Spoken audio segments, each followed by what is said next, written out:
과 영생을 믿습니다. 아멘. 오늘 이 시간 하나님께서 우리에게 주신 말씀은 마가복음 13장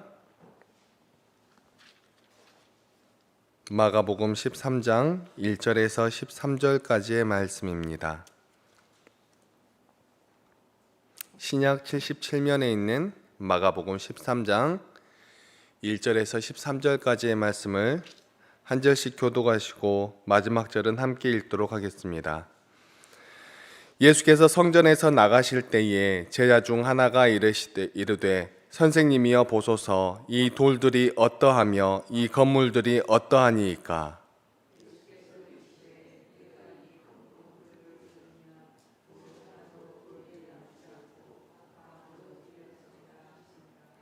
예수께서 감람산에서 성전을 마주대하여 앉으셨을 때에 베드로와 야고보와 요한과 안드레가 조용히 묻되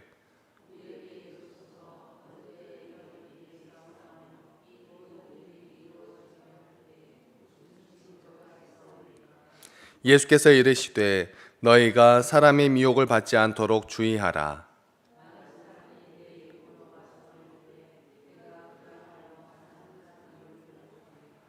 난리와 난리의 소문을 들을 때에 두려워하지 말라. 이런 일이 있어야 하되 아직 끝은 아니니라.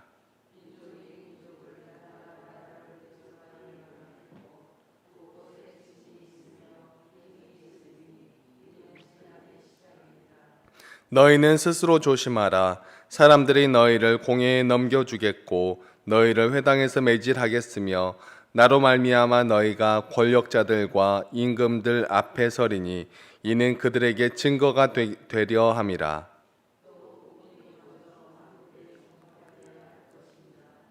사람들이 너희를 끌어다가 넘겨줄 때에 무슨 말을 할까 미리 염려하지 말고 무엇이든지 그때에 너희에게 주시는 그 말을 하라. 말하는 이는 너희가 아니요 성령이시니라.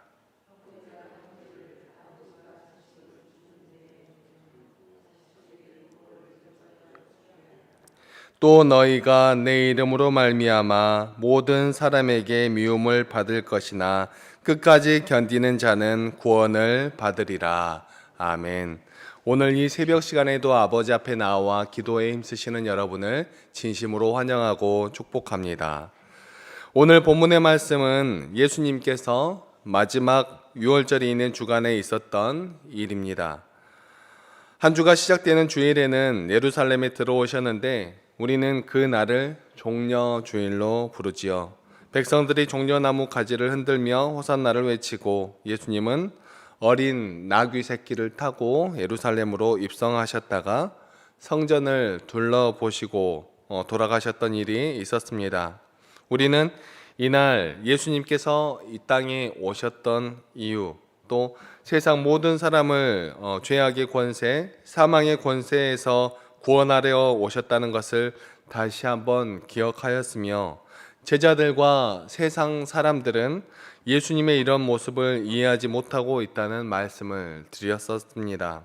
그리고 예수님께서 입성하시고 나서 월요일에는 예수님께서 다시 한번 성전으로 가셔서 그 성전에서 매매를 하고 있는 그런 사람들의 좌판을 엎으시며 성전을 정결케 하는 이런 일이 있었고요. 그 내용은 마가복음 11장 15절에 담겨 있습니다.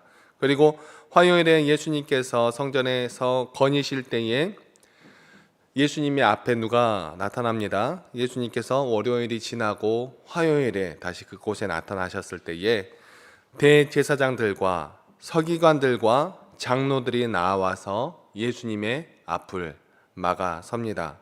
그러면서 예수님께 따져 묻습니다. 무슨 권위로 이런 일을 하느냐? 예수님은 그 당시에 한 33세 정도 되셨을 때의 나이입니다. 대제사장들과 여러 종교 지도자들은 나이가 많은 그러한 사람들이었겠죠. 그러니까 그런 사람들이 보기에 예수님은 세상적으로 젊은 그런 사람이었고 젊은 사람들이 자신들의 그런 성전에 와서 이렇게 소란을 피우는 것이 마음에 들지도 않았고 또 예수님의 그런 능력과 여러 가지 이적들을 바라보면서 자신들의 그 자리가 그런 자리에 위기를 느끼고 있었을 그러한 모습이었습니다. 그래서 예수님 앞에 나와서 어제 또 사건을 쳤다는 그러한 소리를 듣고 기다리고 있었던 것이지요. 그래서 예수님께 이렇게 물어보는 것입니다. 무슨 권위로 이런 일을 하느냐? 누가 이런 일을 할 권리를 주었느냐?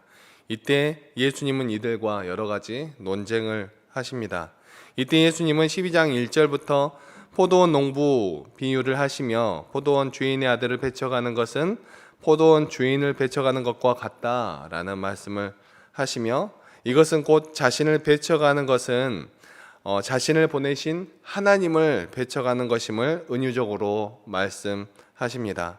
그리고 예수님은 이 비유를 시편 118편에 나오는 머릿돌 비유로 전개하시는데, 너희들이 버린 내가 모퉁이의 머릿돌이 된다라고 말씀하시는 것이죠. 이것은 하나님으로 말미암아 된 것이라고도 말씀하십니다.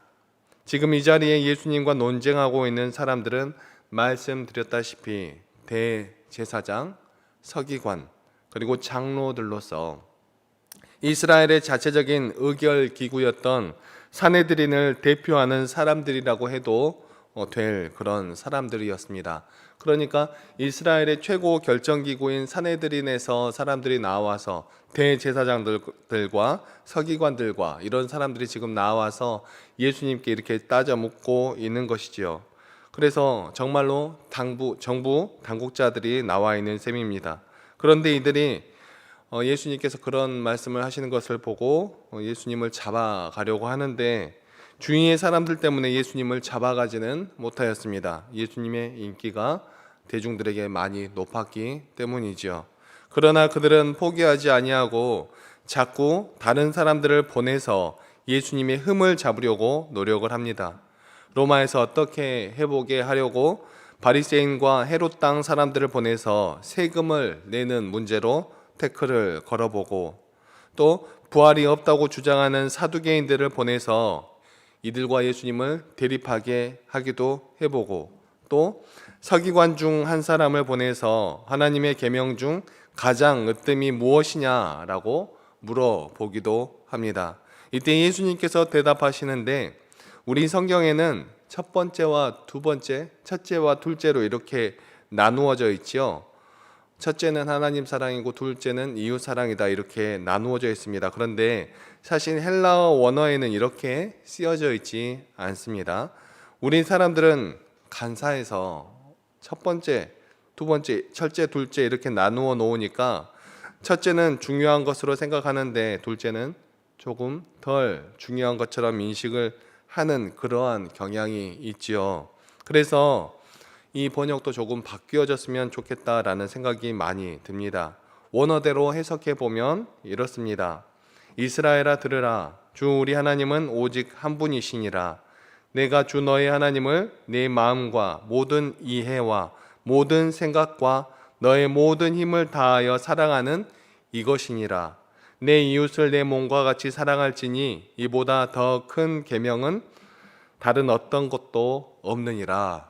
아멘. 이렇게 말씀하신 것입니다. 그러니까 예수님께서 우리에게 말씀하신 것이 첫째 계명과 둘째 계명으로 나누어 말씀하신 것이 아니라 하나님을 사랑하고 이웃을 사랑해라, 이렇게 하나의 계명으로 말씀하셨고, 이 계명보다 큰 다른 어떠한 것이 없다. 그러니까 이것이 동일한 것이고 내가 너희에게 바라는 하나의 것이다 라고 말씀하셨다는 것을 기억해야 하는 것입니다.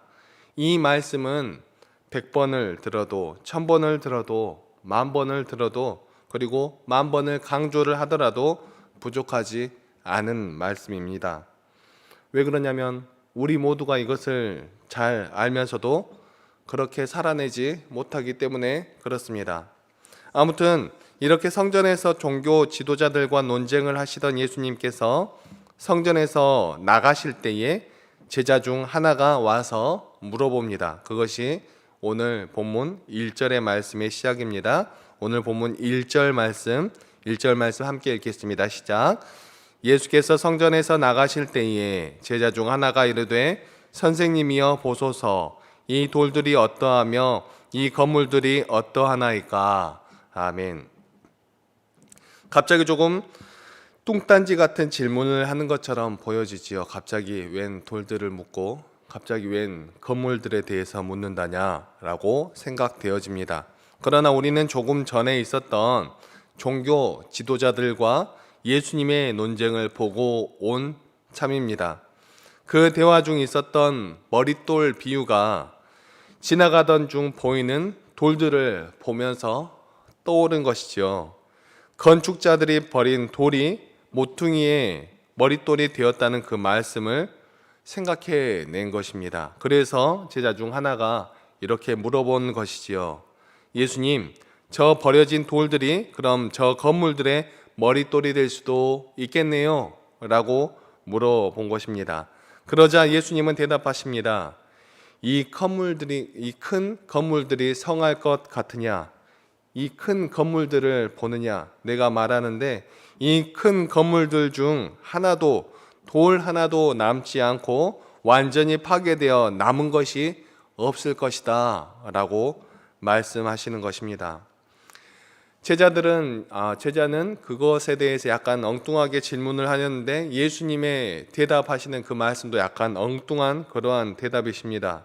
제자는 아까 나누었던 그 대화를 생각하며 예수님께 제가 잘 듣고 있었지요? 라는 그러한 뜻으로 물어본 것인데 예수님은 갑자기 침울한 표정을 지으시면서 이렇게 말씀을 하신 것이죠. 이것에도 다 예수님의 마음이 있었고 뜻이 담겨 있는 것입니다. 예수님은 제자들의 이 질문 가운데에서 600년 전 바벨론에 의해서 무너져 버린 예루살렘을 기억하시면서 이런 말씀을 하신 것입니다. 마태복음 23장에 보시면 같은 모습을 담고 있는 모습이 나오는데 예수님은 이때 예레미야가 유대의 멸망을 예언하면서 외쳤던 심판의 메시지와 같은 말씀들을 반복하십니다. 화 있을진저 외식하는 자들아, 화 있을진저 외식하는 자들아 하시며 그렇게 무너졌던 예루살렘을 들어 말씀하셨던 것이죠. 예루살렘의 멸망을 예언하며 화 있을진저 화를 선포했던 그 예레미야의 그 마음으로 이 무너져 내렸던 성전을 바라보며 말씀하셨던 것입니다. 그리고 앞으로 또 일어날 일들을 생각하시며 이런 예언의 말씀을 하신 것입니다. 물론 당시의 사람들은 이해하지 못하였겠지만 이 예루살렘 성전은 AD 70년경에 그러니까 지금이 약 AD 33년경이라고 할 수 있는데 이때부터 약 37년 정도 후에 일어난 유대 전쟁에서 디도 장군에 의해서 돌 하나도 남겨지지 않고 완전히 무너지는 그러한 일이 일어납니다. 이 모습을 예수님께서 미리 아시고 미리 바라보시고 마음속으로 눈물을 흘리시면서 이런 말씀을 남기셨던 것이죠. 그리고 나서 예수님은 감람산에서 성전을 바라보며 앉으십니다. 예루살렘 옆에 있던 감람산으로 제자들과 함께 가셔서 그곳에서 다시 한번 성전 쪽으로 몸을 돌리셔 앉으셔가지고 그때 제자들과 이야기하는 것이죠. 그때 야고보와 요한과 안드레가 묻습니다. 예수님은 이때 마지막 때에 대한 말씀을 제자들에게 말씀해 주십니다. 예수님은 왜 하필 이때에 제자들에게 이런 말씀을 하셨는지 궁금해하지 않으면 별로 대수롭지 않게 넘길 수도 있는 그러한 내용들입니다. 왜 더 빨리 말씀하시지 않으시고 아니면 부활하신 이후에 말씀하지 않으시고 이런 때에 말씀하신 것인지, 이 말씀은 다른 어떤 사람들에게 말씀하신 것이 아니라 제자들에게 하셨던 말씀이라는 것을 생각해야만 합니다. 예수님은 신약 시대에 오신 예언자로서 종말론적인 예언을 하고 계신 것입니다. 6절부터 많은 사람이 내 이름으로 와서 미혹하고 난리와 난리의 모순들이 들리고 민족이 민족을 나라가 나라를 대적하여 일어나고 곳곳에서 지진이 일어나고 기근이 있으나 이것이 재난의 시작이라고 말씀하십니다. 이런 주위 환경적인 재난도 일어나지만 하나님의 백성들에게도 재난이 일어납니다. 사람들이 제자들을 공회에 넘겨주고 회당에서 매질하고 예수님 때문에 정부 당국자들 앞에 서게 되는데 이것은 그들에게 증거가 되게 하려 함이라 라고 말씀하십니다. 또 복음이 만국에 전파되어야 한다 말씀하십니다. 그리고 우리가 어려움을 당할 때에도 사람들 앞에 설 때에도 무슨 말을 할까 염려하지 말고 그때마다 우리에게 주시는 말씀을 하라 말씀하십니다. 이때에 성령님께서 우리와 함께 해주신다고 말씀하시는 것입니다. 이런 환난으로 참기 어려운 상황이 되고 모든 사람들에게 미움을 받는 상황이 된다고 할지라도 꼭 참아내라고 우리에게 말씀해 주시는 것입니다. 우리 본문 13절 말씀 함께 읽겠습니다. 본문 13절입니다. 시작. 또 너희가 내 이름으로 말미암아 모든 사람에게 미움을 받을 것이나 끝까지 견디는 자는 구원을 받으리라. 아멘. 사랑하는 성도 여러분, 우리가 살아가는 이 세상은 결코 쉽지만은 않습니다. 또 예수님을 믿는다고 우리의 삶이 변화되지도 않고 우리의 상황이 나아지는 것도 아닙니다. 그러나 우리는 알고 있습니다. 이 세상 모든 만물을 지으신 우리 주님이 우리와 함께하기를 원하신다는 그 사실을 말입니다. 그런데 세상을 창조하신 그 하나님이 우리와 함께 계시는데 우리가 여전히 힘든 이유가 무엇일까요? 세상의 만물의 주인이신 하나님께서 우리와 함께 계시는데 우리가 어려움을 당해야 하는 그 이유가 무엇일까요? 그것은 하나님께서 사랑을 주기를 원하시는 다른 사람들이 여전히 주님을 멀리하고 있기 때문입니다. 우리는 하나님의 그 은혜와 사랑을 알기 때문에 우리의 삶을 하나님을 사랑하고 이웃을 사랑하는 방향으로 변화시켜 나아가려고 노력하지만 그래서 하나님의 그 뜻대로 살아가려고 노력하지만 하나님을 모르는 그렇지만 하나님이 사랑하시는 저 사람들은 자신 외에 다른 사람들을 이용해 먹으려고 하고 그저 다른 사람들 도구로만 생각하기 때문에 하나님을 믿고 하나님의 뜻으로 그리스도의 사랑으로 살아가려고 노력하는 우리들이 피해를 보며 손해를 볼 수밖에 없는 것입니다. 다른 사람들에 의해서 아픔을 당할 수밖에 없는 것입니다. 그리고 먼저 믿은 우리들 가운데에서도 아직 완전한 모습으로 나아가지 못한 아직 온전한 그리스도인으로 되지 못한 우리들의 성품 때문에 우리가 서로에게 상처를 주며 살아가고 있는 것이죠. 하지만 그것이 끝이 아닙니다. 언젠가 분명 끝이 온다는 것을 우리는 너무나 잘 알고 있습니다. 하나님께서 정하신 그때 분명 끝이 있습니다. 그때까지도 여전히 주님의 법 아래에 있지 않은 사람들은 이제는 구원을 받을 길이 없어지는 것입니다. 그러기 이전에 우리 먼저 믿게 된 믿음의 백성들이 우리 가운데 하나님의 나라를 이루어가며 아직 세상의 법과 방식으로 살아가고 있는 저들에게 그리스도의 생명의 빛을 전하며 나아가야 하는 것입니다. 그렇기에 믿는 우리들이 힘든 삶으로 나가고 있는 것이지요. 우리 13절의 마지막 부분을 다시 한번 읽고 말씀을 마치도록 하겠습니다. 시작. 끝까지 견디는 자는 구원을 받으리라. 아멘. 오늘도 우리 예수님의 이 말씀을 붙들고 마지막까지 승리하는 우리 모두가 되시기를 간절히 소망합니다. 기도하시겠습니다. 사랑과 은혜가 충만하신 하나님 아버지 너무나 감사합니다. 오늘 예수님의 모습을 통하여서 우리의 연약함으로 가슴 아파하시는 예수님을 바라보게 하시니 너무나 감사합니다. 우리의 연약함으로 우리의 마음의 성전을 무너뜨리지 않도록 하시고 우리를 위하여 이 땅 가운데 오신 예수님을 언제나 기억함으로 하나님의 말씀대로 하나님을 사랑하며 이웃들을 사랑하며 나아가는 우리를 될 수 있도록 인도하여 주시옵소서. 힘들고 어려운 삶 가운데 우리의 빛이 되신 예수님을 의지함으로 나아가 끝까지 견뎌내며 말씀 가운데 승리하는 우리 모두가 될 수 있도록 도와주시옵소서. 오늘도 우리와 함께 계시며 우리의 길을 인도하여 주시는 우리 주 예수님의 이름으로 기도드립니다.